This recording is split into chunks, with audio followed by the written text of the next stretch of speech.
Hoje nós vamos falar sobre céu, que é o grande ou melhor destino. Não é fácil falar sobre o céu, porque a Bíblia não revela muitos detalhes, né? Nós vamos tentar caminhar, ver o que Deus tem a nos falar nessa noite. Eu quero convidá-lo a ler um texto tanto quanto longo, mas necessário, que é Apocalipse 21. Nós vamos ler todo esse capítulo, Apocalipse 21, terminando lá no versículo 5 do capítulo 22. Então, Apocalipse 21, todo ele até o versículo 5 do capítulo 22. Acompanhe no seu smartphone, na sua Bíblia impressa, ou até mesmo apenas ouvindo. Assim diz a palavra do Senhor: o novo céu e a nova terra. Vi novo céu e nova terra, pois o primeiro céu e a primeira terra passaram e o mar já não existe. Vi também a cidade santa, Nova Jerusalém, que descia do céu da parte de Deus, ataviada como noiva adornada para o seu esposo.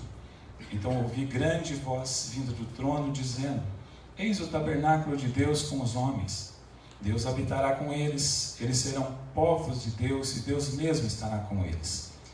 Eles enxugará dos olhos toda lágrima, e a morte já não existirá. Já não haverá luto, nem pranto, nem dor, porque as primeiras coisas passaram. E aquele que está assentado no trono disse: eis que faço novas todas as coisas, e acrescentou: escreve, porque essas palavras são fiéis e verdadeiras.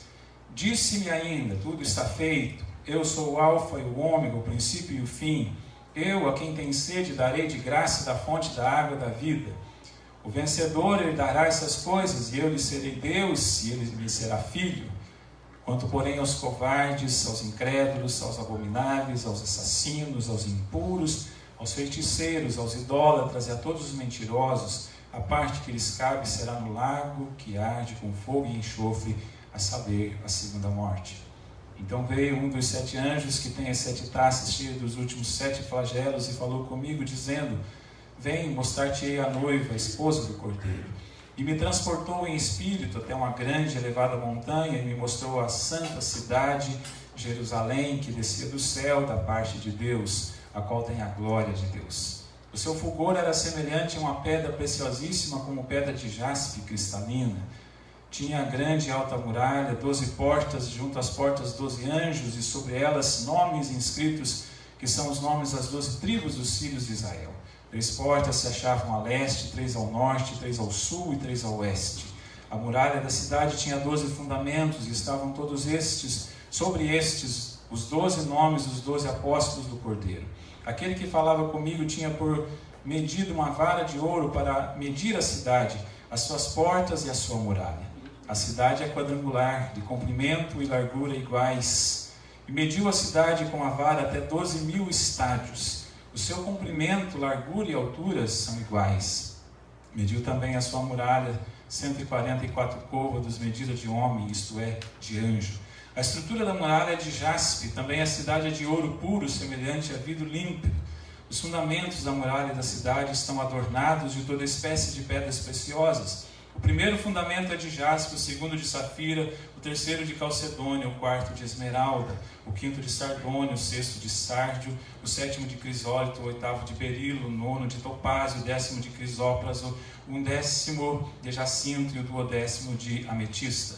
As 12 portas são 12 pérolas, e cada uma dessas portas de uma só pérola. A praça da cidade é de ouro puro, com um vidro transparente. Nela não vi o santuário, porque o seu santuário é o Senhor, o Deus Todo-Poderoso e o Cordeiro. A cidade não precisa nem do sol, nem da lua para lhe darem claridade, pois a glória de Deus a iluminou e o Cordeiro é a sua lâmpada. As nações andarão mediante a sua luz, e os reis da terra lhe trazem a sua glória. As suas portas nunca jamais se fecharão de dia, porque nela não haverá noite, e lhe trarão a glória e a honra das nações.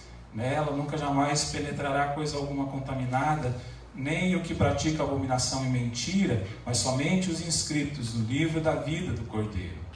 Então me mostrou o rio da água da vida, brilhante como cristal, que sai do trono de Deus e do Cordeiro.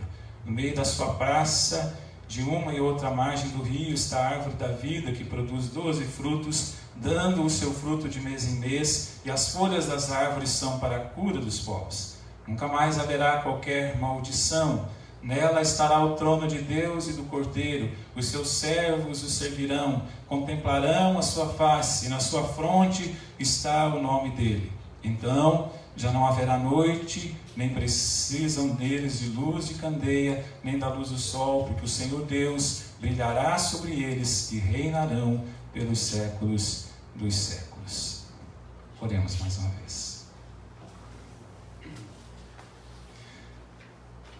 Senhor, obrigado por essa brilhante descrição fornecida pelas Escrituras, pelo Senhor mesmo, a visão que deu a João, escrito nesse livro, o livro da Revelação, o livro do Apocalipse.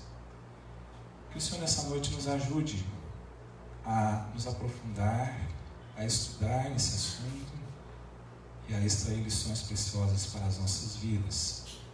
Que, sobretudo, sejamos preparados para o encontro com o Senhor, para irmos a essa terra celeste, para irmos ao encontro contigo quando o Senhor nos chamar, ou quando o Senhor vier nos buscar. Nos dê da tua luz, a iluminação do teu Santo Espírito, para que possamos compreender a palavra do Senhor nessa noite, em nome de Jesus. Amém, Senhor. Antes de começar propriamente dito, eu quero dizer que um sermão de 40 minutos, não quero passar disso, é impossível abordar esse tema. Então, vai ser apenas um panorama, sobre isso. Mas, meus queridos, não sei quantos conhecem essa visão, mas existe uma grande diferença entre a compreensão grega e a compreensão judaica da história, acerca da história. Muito especialmente no que tange ao seu desenrolar e mais especialmente ainda em relação ao seu fim. Para os gregos, a história é cíclica, isto é, ela sempre se repete indefinidamente e não caminha para um fim. Importante a gente entender isso. Então, na visão grega, da filosofia que domina ou influencia na realidade a maior parte do mundo, é essa visão. A história é cíclica. Ela sempre vai se repetindo, as coisas vão acontecendo novamente e não está caminhando para um fim. Já para os judeus, a história não é cíclica, a história é linear.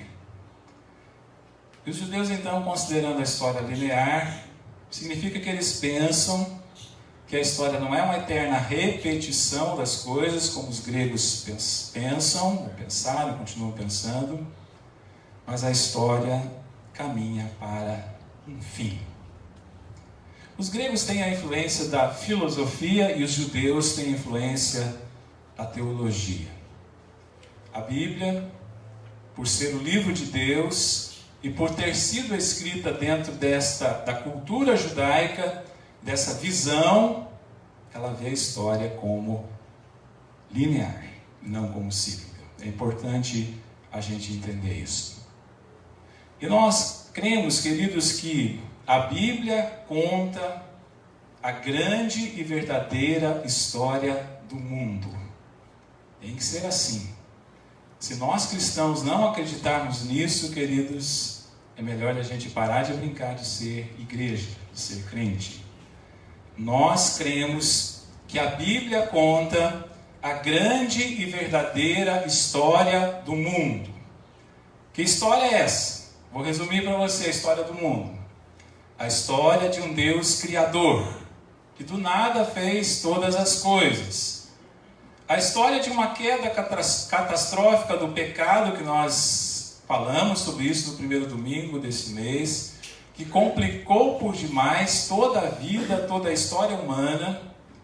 A Bíblia conta a história da formação de um povo peculiar, Israel, através da qual Deus levantaria o Salvador e estenderia essa salvação para toda a humanidade, a Bíblia conta a história da redenção da humanidade em Jesus Cristo, através do sacrifício de Jesus na cruz do Calvário.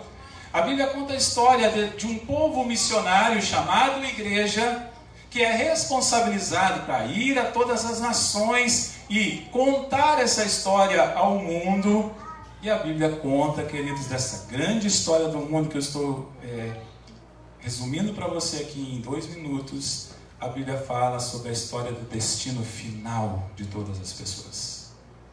Ou seja, a Bíblia fala como começou, como as coisas se complicaram, como Deus trabalhou para resolver, como nós podemos ter acesso a essa solução e como nós podemos estar no lugar que Deus quer que nós estejamos, que é o céu. Então, segundo a visão bíblica, nós estamos caminhando para um fim. E o fim do mundo, na visão bíblica, se dá com um evento conhecido como a segunda vinda de Cristo. São conceitos um pouco teológicos, a gente não vai ter tempo de falar sobre isso, mas a segunda vinda de Cristo na teologia é chamada de, alguém sabe? Parousia. Parousia. Quando fala de parousia, às vezes as pessoas usam termos técnicos assim. Se eu ouvir falar assim, parousia, está falando da segunda vinda de Cristo, que por sua vez faz parte dos estudos do fim do mundo, que é chamado do quê? Escatologia. Então, quando fala do fim do mundo assim de uma maneira geral, é o estudo, a escatologia, o estudo das últimas coisas. Mas quando fala especificamente da volta de Jesus, está se referindo à parousia. Mas talvez nós tenhamos uma pergunta: Cristo vai voltar mesmo? Talvez seja essa pergunta que paira na cabeça das pessoas, no coração, na mente. E é claro, queridos, eu falei no início, nós estamos aqui, nós somos cristãos, nós precisamos crer na Bíblia. Então Cristo vai voltar, isso nós precisamos entender, precisamos aceitar e precisamos resgatar a escatologia, ou seja, o estudo das últimas coisas, a compreensão de que a história está caminhando para um fim. A igreja primitiva, a igreja lá do começo, logo após Jesus, tinha a ideia de que a volta de Jesus era iminente, por isso eles faziam o que faziam, eles tinham esse senso de urgência em termos de missão, e é algo que nós precisamos resgatar também nos nossos dias. Na história da igreja, se a gente estuda a história da igreja, a gente vai ver que essa sempre foi uma doutrina muito abordada, a doutrina das últimas coisas. Na história recente da igreja, na década de 80, quem estava vivo aqui na década de 80 tinha consciência, o pessoal não tão jovem, como a gente tem aqui, se lembra que nos púlpitos das igrejas falava-se bastante sobre a volta de Jesus. Alguém se lembra desse tempo? Levante a mão aqui. O tempo que se falava sobre a volta de Jesus. Olha só, tem algumas pessoas que já denunciam as suas idades, quando falam isso. Estou brincando, viu? Muito bem. Mas eu pergunto, fala-se sobre o céu hoje? Fala-se sobre a volta de Jesus? Fala-se sobre o fim do mundo? Parece que isso simplesmente sumiu da agenda da igreja.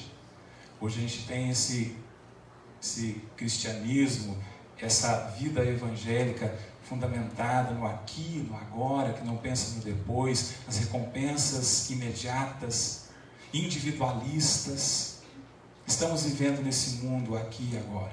Mas o que eu quero dizer, queridos, é que precisamos incluir então a parousia, a escatologia, a doutrina da volta de Jesus na agenda da igreja. Muito bem, feita essa introdução, queridos, nós estamos afirmando que haverá um fim para todas as coisas. E as pessoas terão apenas 2 destinos possíveis. Esse é o ensino das Escrituras.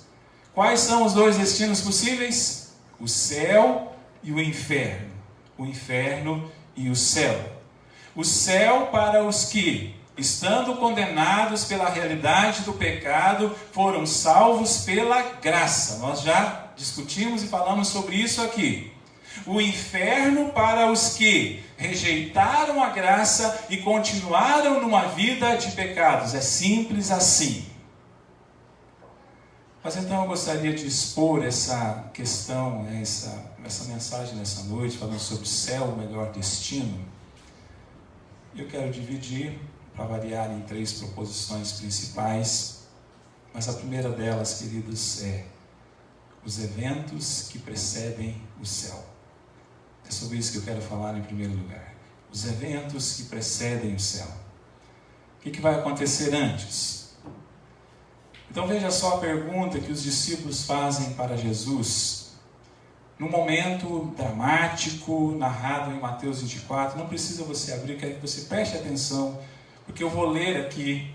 Então está narrado lá em Mateus 24, um diálogo entre Jesus e os discípulos, e diz assim: no Monte das Oliveiras, achava-se Jesus assentado, quando se aproximaram dele os discípulos em particular e lhe pediram: dize-nos, quando sucederão essas coisas? Essas coisas está se referindo ao que Jesus havia dito antes, sobre essa questão do final de todas as coisas. Quando sucederão essas coisas? Que sinal haverá da tua vinda e da consumação dos séculos? E ele lhes respondeu: vede que ninguém vos engane. Então, num dado momento, os discípulos cercaram Jesus e disseram assim: quando sucederão essas coisas e que sinal haverá da tua vinda?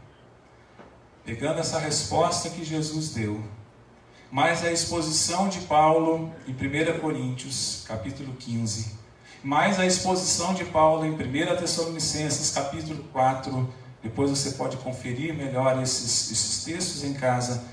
Eu quero dar uma descrição, queridos, dos eventos que marcarão o fim do mundo. São 8 etapas, eu vou passar rapidamente por elas. Primeiro nós temos uma coisa chamada o princípio das dores. Já ouviu falar sobre isso? O princípio das dores. Jesus falou sobre isso lá em Mateus 24. Que será marcado por existência de guerras, terremotos, desamor, frieza, iniquidade. E eu pergunto, você enxerga essas coisas no mundo? Então nós estamos vivendo, queridos, o princípio das dores que Jesus falou. Porque a gente vê isso. Rumores de guerras, terremotos, abalos da natureza, a natureza, e os seus fenômenos acontecendo, desamor, iniquidade, frieza, tudo isso já está acontecendo. O princípio das dores, então, é a primeira coisa. Aí Jesus descreve, o que vem depois? Vem uma coisa chamada grande tribulação. Será um tempo, queridos, de tribulação sem precedentes na história da humanidade. O sofrimento se acentuará, isso que nós lemos nas Escrituras, e a igreja será terrivelmente perseguida. Eu espero que essa mensagem não te espante, tá? Mas eu preciso expor isso biblicamente. A igreja será perseguida. Há algumas visões teológicas que pensam diferente, que a igreja será tirada no momento da grande tribulação. Nós afirmamos, a nossa visão teológica presbiteriana é de que a igreja passará pela grande tribulação. Ela não será poupada nesse momento da grande tribulação. Aí, dentro dessa sequência de eventos que começa com o princípio das dores, a grande tribulação, nós podemos colocar aí então algo que nós chamamos de a vinda de Jesus. Logo depois, diz a Bíblia, da grande tribulação, a natureza se abalará. É assim que Jesus mesmo descreve esse momento. E Jesus virá para buscar os seus redimidos. Será uma vinda, segundo diz o reverendo Hernandes Dias Lopes, uma vinda pessoal, uma vinda física, uma vinda visível, uma vinda repentina, uma vinda gloriosa e uma vinda triunfal. Assim será a vinda de Jesus. Está pegando aí? Princípio das dores, grande tribulação, a vinda de Jesus. Aí nós temos um evento chamado a ressurreição dos mortos. No momento em que Cristo vier, os mortos no Senhor, diz a Bíblia, ressuscitarão primeiro. Pense nos mortos. Pessoas que você ama, pessoas que você gosta. Eles ressuscitaram, morreram no Senhor, morreram como crentes, como salvos. Eles ressuscitarão primeiro, nesse momento, diz a palavra. O quinto evento é a transformação dos vivos. Então, princípio das dores, a grande tribulação, Jesus vem, os mortos ressuscitam, os vivos então. Aqueles que estiverem vivos, tiverem a bênção de não terem morrido antes, estiverem vivos no momento que Jesus voltar, aqueles que estiverem vivos, diz a palavra, receberão novos corpos diferentes e incorruptíveis. Então, queridos, eu me animo para esse momento aí, tá? A gente tem um corpão assim bonitão, feito por Deus, assim modelado, extraordinário. A transformação dos vivos. Mas o sexto evento, que dentro desses eventos que precedem a volta de Jesus, ou que fazem parte desse retorno de Jesus, é o encontro com o Senhor. Esse é o evento que alguns chamam de arrebatamento. É quando os salvos subirão para estarem para sempre com o Senhor, e a Bíblia descreve assim. Preste atenção como a Bíblia descreve. Porquanto o Senhor mesmo, dada a sua palavra de ordem, ouvida a voz do arcanjo e ressoada a trombeta de Deus, descerá dos céus, e os mortos em Cristo ressuscitarão primeiro. Depois nós os vivos, está descrevendo o que eu acabei de dizer. Depois nós os vivos, os que ficarmos, seremos arrebatados, reunidos juntamente com eles entre nuvens, para o encontro com o Senhor nos ares. E assim, olha essa frase, estaremos para sempre com o Senhor. 1 Tessalonicenses 16:17.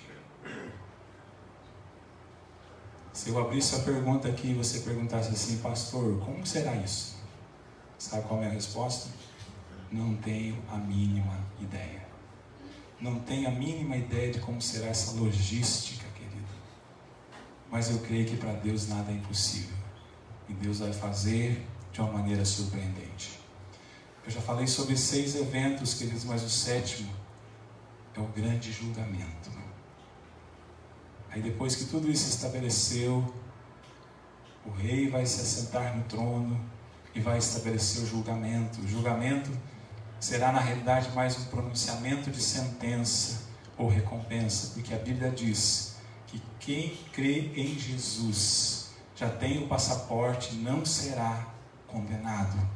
Mas aquele que não crê já está o quê? Condenado.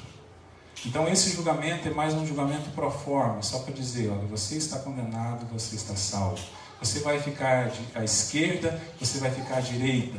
Você vai receber a palavra, vinde benditos de meu Pai, ou você vai receber, você vai para o outro lado. E aí, queridos, o novo céu e a nova terra. Aí nós chegamos no momento que eu quero chegar nessa noite. A volta de Jesus então será um evento único, simultâneo, que inaugurará a eternidade, e os salvos passarão a habitar nesse lugar maravilhoso que nós chamamos de céu. Mas os eventos que precedem são essas 8 etapas que eu acabei de descrever para vocês. E se alguém tiver interesse nessa mensagem, eu posso mandar por e-mail, por WhatsApp, em PDF, em arquivo, do jeito que você quiser, tá bom? Mas agora, queridos, eu quero falar então sobre o segundo ponto dessa noite, que é as características do céu. Então, eu falei sobre os eventos que precedem o céu, agora eu quero falar sobre as características do céu. Em sua consciência, todas as pessoas dizem que querem ir para o céu. Se bem que eu me lembro uma vez uma classe que eu estava, de gente que não era crente, eu ouvi um colega dizer assim, eu não quero ir para o céu. E ele disse assim, não quero ir para o céu porque todos os meus amigos vão estar no inferno, ele disse. Não sei se você já ouviu alguma besteira desse tipo assim, né? Mas o cara falou lá, assim, se os meus amigos vão estar no inferno, eu queria ir para o céu. É mais ou menos isso que ele disse. É claro que ele não tinha a mínima ideia do que ele estava falando. Mas na visão bíblica, queridos, o céu é uma nova versão do Éden. Não sei se você já pensou nisso. Há muitos estudiosos que escrevem sobre isso, que falam sobre isso. Como que a Bíblia fecha de uma maneira extraordinária? Por exemplo, Como que começa Gênesis 1? Vamos lá, exercício para vocês aí. Qual que é o primeiro versículo da Bíblia? O que diz lá? Pode ser mais claro, vamos lá. No princípio criou Deus os céus e a terra. Como que começa Apocalipse 21? Que nós acabamos de ler. Vi o quê? Novo céu, nova terra. Então, Gênesis 1, Apocalipse 21, nós temos aí uma continuidade, uma complementariedade. No princípio criou Deus os céus e a terra, em Gênesis 1, vi novo céu, nova terra, em Apocalipse 21. Pois o primeiro céu e a primeira terra passaram e o mar já não existe. Nesse sentido, o céu é um projeto de restauração de todas as coisas. É a reconfiguração do projeto original de Deus. É um resgate do estado de perfeição que havia lá no começo, no Jardim do Éden. É Deus completando o seu plano redentivo e entregando a sua nova obra arquitetônica perfeita aos seus escolhidos, para que eles habitem lá, vivam lá, como se vivia no Jardim do Éden, com a presença de Deus eternamente. Esse é o plano de Deus, queridos. É restaurar todas as coisas. Está muito na moda também, muitos estudiosos falam sobre isso. A restauração de Deus não é só a restauração do homem, do ser humano, mas da criação, de toda a natureza que está sofrendo. Então, por isso que Deus vai fazer novo céu e nova terra e vai colocar o homem, o ser humano, em estado de perfeição novamente lá. Esse é o plano de Deus. Mas então, vamos olhar então para este capítulo, para outras passagens bíblicas, que nós estamos falando agora sobre as características do céu. Então, eu quero dar 3 características do céu. Claro que teria muitas outras. Mas a primeira delas, não vai estranhar o que eu vou dizer, tá? O céu é um lugar grande. Você achou que eu ia dizer assim, uma coisa muito teológica, né? O céu é um lugar grande, queridos. Porque essa não é uma pergunta que a gente tem na mente? Como que vai morar todo mundo? No lugar só, né? Então, ó, eu estou afirmando para você, o céu é um lugar grande, fica tranquilo.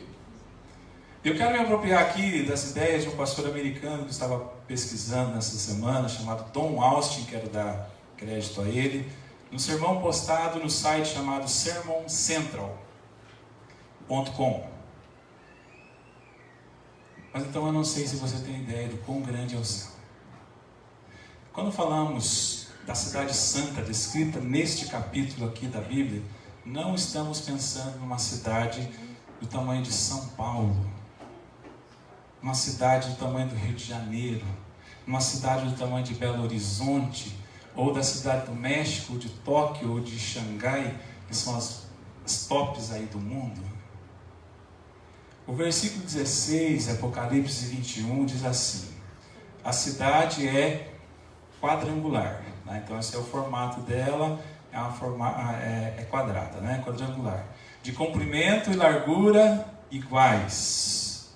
E mediu a cidade com a vara até, o que diz lá? Alguém pescou? Tem curiosidade? 12.000 estádios. Alguém está com a Bíblia aí? Porque hoje em dia, se a gente falar coisa errada, o povo já está ali, né? Olhando. Talvez fale exatamente aí a medida. Ninguém? Oi? 2.200. 2.000 quilômetros e 200. O pastor Don Austin aqui, ele fez a conta, ele chegou a 1.500 milhas, né? Isso dá aí 2.400 quilômetros. Para você que é bom de geografia aí, eu tentei pensar assim numa distância, coloquei várias ali no Google Maps, né?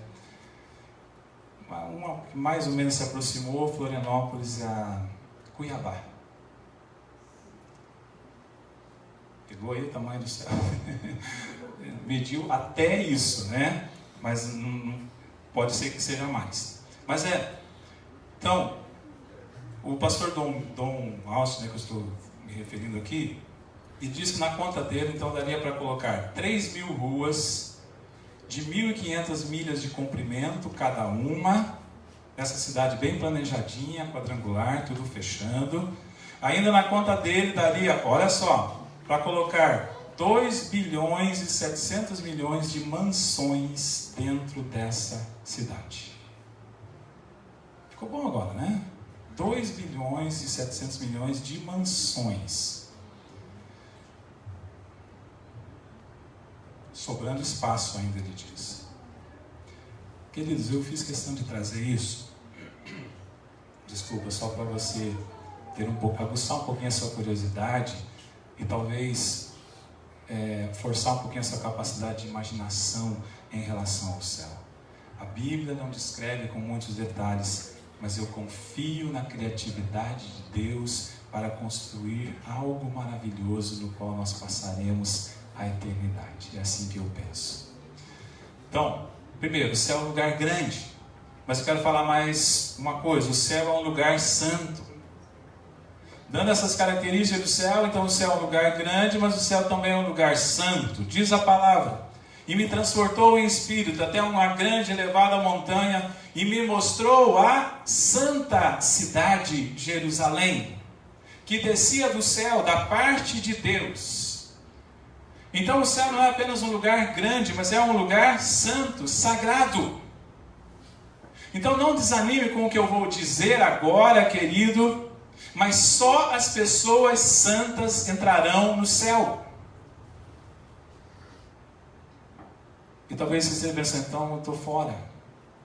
Só as pessoas santas entrarão no céu. Só as pessoas que foram alvo da graça de Deus. Só as pessoas que foram alvejadas, pelo sangue do Cordeiro. Só as pessoas que lutaram contra o pecado. Só as pessoas que passaram pelo processo de santificação operado pelo Espírito Santo de Deus.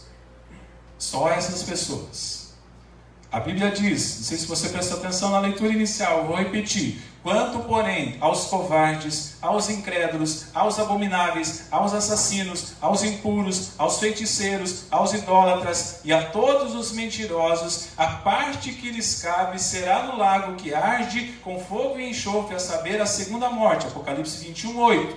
E a Bíblia diz mais: nela nunca jamais penetrará coisa alguma contaminada, nem o que pratica abominação e mentira, mas somente os inscritos no livro da vida do Cordeiro. Apocalipse 21:27. No céu serão recebidos os pecadores arrependidos, alcançados pela graça de Deus, que foram, portanto, santificados. Então o céu é um lugar grande, o céu é um lugar santo, mas olha só, agora eu quero dizer uma coisa extraordinária: o céu é um lugar feliz. O céu é um lugar feliz, gente. Olha a descrição do versículo 7 do Apocalipse 21: e lhes enxugará dos olhos toda lágrima, e a morte já não existirá, já não haverá luto, nem pranto, nem dor, porque as primeiras coisas passaram. Então que bom estar num lugar assim. No céu todos os conflitos e problemas, queridos, que nos levam a uma vida muitas vezes desgraçada, difícil, vão desaparecer. Eu tentei fazer uma lista aqui, queridos. Não haverá, por exemplo, no céu pranto, luto, dor, choro, perda, tragédia, angústia, estresse, ansiedade, depressão, conta, dívida, limite estourado, mensalidade, prazo, orientador, alguns aqui vão dizer amém, lixo, patrão, divórcio, decepção, desapontamento, despedidas, gripe, culpa, mágoa, rancor, pernilongo, pressão alta, AVC, câncer, ataque cardíaco, nada disso. O céu é um lugar feliz. O céu será um lugar de bem-estar, de alegria, felicidade, prazer, harmonia.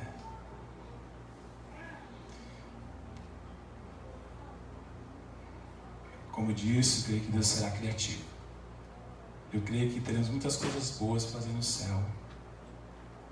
Eu espero que tenha futebol, né? Futebol é uma coisa que eu gosto bastante. Espero que tenha churrasco. Vou parar por aí, né?